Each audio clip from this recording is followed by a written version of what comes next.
Welcome back to the channel. We're going to discuss a famous book called Eat That Frog. The book's written by Brian Tracy, and it's a book on procrastination. So if you struggle with putting things off, watch this video. We're going to give you tips that you can use to beat the bad guy, which is procrastination.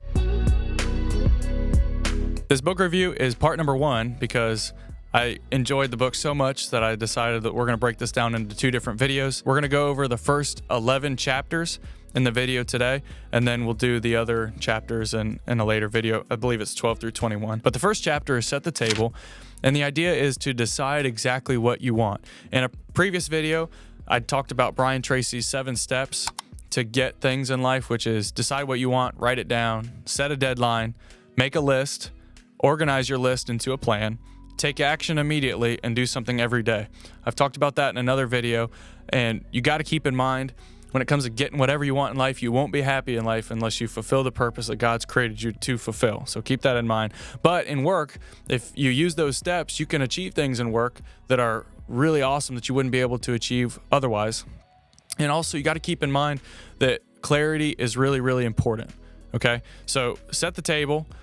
There's a way that you can get things that you want, go through those different steps. And really, it's more a way to achieve things and work tangibly. And chapter number 2 deals with planning every day in advance. So he talks about thinking on paper and how efficient it is, because if you have a plan of what you're going to do next week, now when Monday morning comes, you're less tempted to sleep in, you're less likely to put things off because because the week before you decided, hey, here's what I got to do throughout the week. This also helps you with your work-life balance, because now you don't have to work all day long and then take work home because you've decided this task is important. Therefore, it needs to get done on this day, and you've lined out your week. Now, whenever your week starts, you're like, okay, I know what I'm doing, and every minute that's in my work week next week has a job, and I've assigned a job to it. And it's kind of like budgeting your money, right? These are resources, your time, your money. Your time is more valuable than your money because you can't make your time back, but you can make more money back. So when you're planning your week, plan what you're going to do and have every minute throughout the work week have a job. That way you're going to be much more efficient, less likely to put things off. Chapter number 3 is apply the 80-20 rule to everything. The 80-20 rule says that 20% of activities account for 80% of the profits. So out of 10 tasks, 2 of the tasks will contribute 5 to 10 times as much as the value of the other tasks. As a youth pastor, this is so true. You can spend all your time working on cool graphics. You can spend your time looking at a lot of social media of other youth ministries. You could spend a lot of your time doing things that aren't as efficient as, well, what's that 20%? Well, that 20% that is the most important in your job as a youth pastor is building relationships with the students, teaching them God's word faithfully, and maintaining really great relationships with the leaders and the parents. Okay, that's 20% of the job. If you can do that, then that 20% accounts for way more than the rest. So knowing what in your job is the most important and being able to really, really get good at those things. And if you're planning your week in advance, you can say, you know what, that 20% is the most important. So I'm going to give, most of my work week to working on those things. When you think that way, that's how you get really good at your job. Chapter number 4 discusses the consequences, and he says that the most important factor in work is really important for you to know.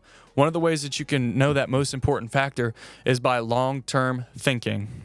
Okay, so if you're thinking, here's what I want to do in 5 years, here's what I want to do in 10 years, now you actually know what the most important thing for you to be doing right now is.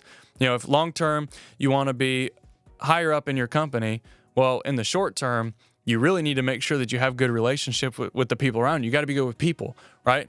So, but if you long-term just want to do the same job forever, maybe that's not that you shouldn't be as good with people, but maybe that's not as important as if you were trying to move up or whatever. Don't worry about the people part, but just in general, think about what do you want to do in the long term, because that's going to affect what you do in the short term. And he says long-term thinking habits, number 1 is taking courses. So knowing what is out there in your field and pursuing that in an aggressive fashion. Also, get to work early. That's a big deal, he says. And then he says that every top person in their field reads 60 to 90% every day. Now, I would say that maybe you don't have to necessarily read books on different topics, but Audible is a great resource, and then podcasts. And if you spend 60 to 90 minutes just learning in your field every day, you're going to be in the top percentile of the people that do the job that you do. Number 3 of this chapter 4 is obey the law of forced efficiency. There's never enough time to do everything, but there's always enough time to do the most important thing.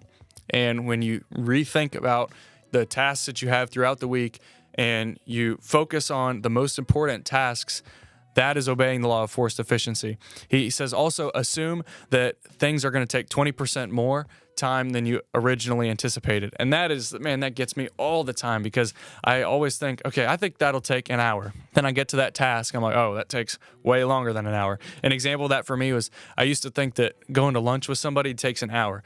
It doesn't. It takes 2 hours plus, because it takes the time to drive to lunch. It takes the time to wrap up my previous tasks that I was working on. And then lunch always goes, not always goes good, but like if the conversation goes well, then it takes even longer. So if I would always assume that things would take 20% more time, then when I'm budgeting time in my calendar, I would be able to better plan for the week when I'm planning the week ahead of time. Because remember, you decide what you do in advance for the different days. The last part of chapter 4 is 3 questions that help you decide what you're going to work on so that you're working on the right things. Number 1, what are the highest value activities? So in your job, what are the highest value activities? We've already kind of talked about that. Number 2, what can I and only I do that when it's done well, it makes a real difference? And then what can you delegate to other people? That way you're only focusing on things that you have to. And number 3, what is the biggest frog for me in this moment? And so I said earlier, we're going to talk about what does the title, Eat the Frog, mean? Well, the frog is the hardest thing that you have to do every single day. So he says, eat that frog. And Brian Tracy's point is do the hardest thing of the day first. And one of these questions says, what is the biggest frog for me in this moment? What is the thing that you don't want to do the most? Okay, do that now. And if you can apply that habit to your work life, you're going to really beat procrastination. Chapter 5 is practice creative procrastination. And I don't really like that title because procrastination in my mind is always negative, but delay is not always bad. Here's what I mean. If you have a life emergency that comes up, like you have a relative that dies, you might put off a certain work project, but you're not procrastinating it. You're putting it off strategically.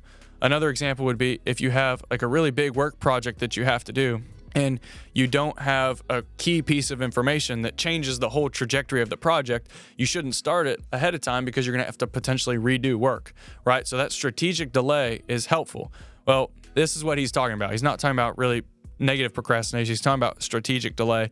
And he says, learn how to put off low value tasks. So every day your tasks should start with the highest value and they should move to lower value as you go throughout the day. And this is also good because usually people are better in the morning than they are in the afternoon because you have more energy, you're fresh. And if you do the hardest things first, now you're putting your best hours towards the hardest tasks, which is a great habit to have, and it's the best way to work.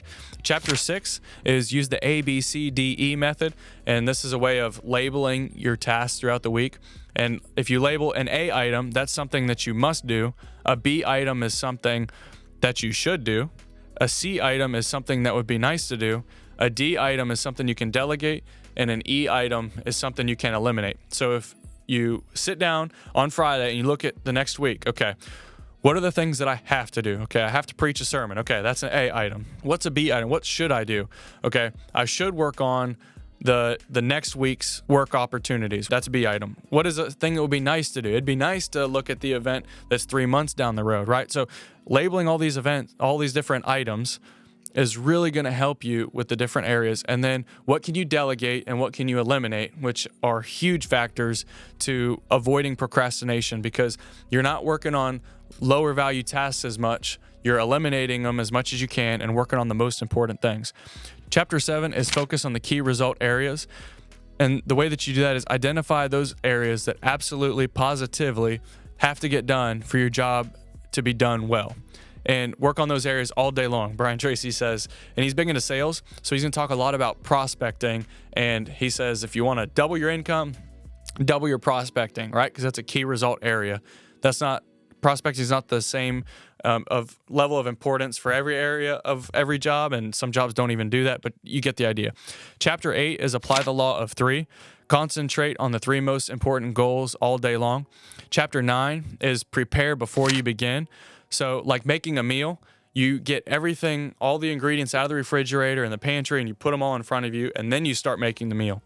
You don't go to step 1 and then get the milk and pour it, and then go get the eggs, right? And then go look for brown sugar. And then if you don't have a certain ingredient, then you know, okay, I can't start making the meal yet. Same way with work. Get everything that you need to for a project all in the same spot, and then begin. And that way you have everything that you need, and you're able to concentrate without getting distracted nearly as often. Chapter 10 is take it 1 oil barrel at a time. This is the idea of selecting a goal and then breaking it down into steps and take it 1 step at a time. For me, when I started breaking down studying for a test into 20-minute intervals, this was a huge life-changing decision, because now I'm I'm taking 1 oil barrel at a time, right? I'm only working on things a little bit at a time, and it keeps you in the zone. And you also realize you have more opportunities to work on the project than you would have originally known if you didn't have a plan. Chapter 11 is upgrade your key skills. And he says that feelings of inadequacy keep us from starting a project. So if you can just get started, that's a huge part of procrastination. Eat that frog. Remember, the frog is the hardest thing that you have to do every day. You should do it first. And he also talks about personal and professional development are one of the biggest time management strategies. You say, well, why is that? Well, because when you get better at something, that gives you usually can do it faster. And then you have more time that you can then spend towards other activities that also help you be better at your job. So if you're continuing to get better at your job, you're getting more and more done because you're becoming more efficient. Ways to do that are reading about your field. Remember, we said 60 to 90 minutes is the top people in every field. They study their field that long every day. Another way is take a course. He says that you should commit to being one of the most knowledgeable people in your field. Also, if you have audiobooks, and he talks a lot about CDs, and today it's more audible and audiobooks and podcasts, and you can get those on so many different platforms. But the idea is constantly taking in knowledge on your field so that you can continue to improve. And remember, guys, the more that you learn, the more that you can learn, okay? So these are the first 11 chapters of Brian Tracy's book, Eat the Frog. The frog is the hardest task that you have to do every day. So do it first, because that's when your energy is the best. And also, whatever you want in life, as far as work goes, create a plan to get there, write it down, create steps, and just work on it every day, a little bit at a time. Guys, if you do this, that's how you beat procrastination. And we're going to cover the next chapters in a separate video. So I hope you enjoyed this. Make sure you write your goal down and work on the steps every day.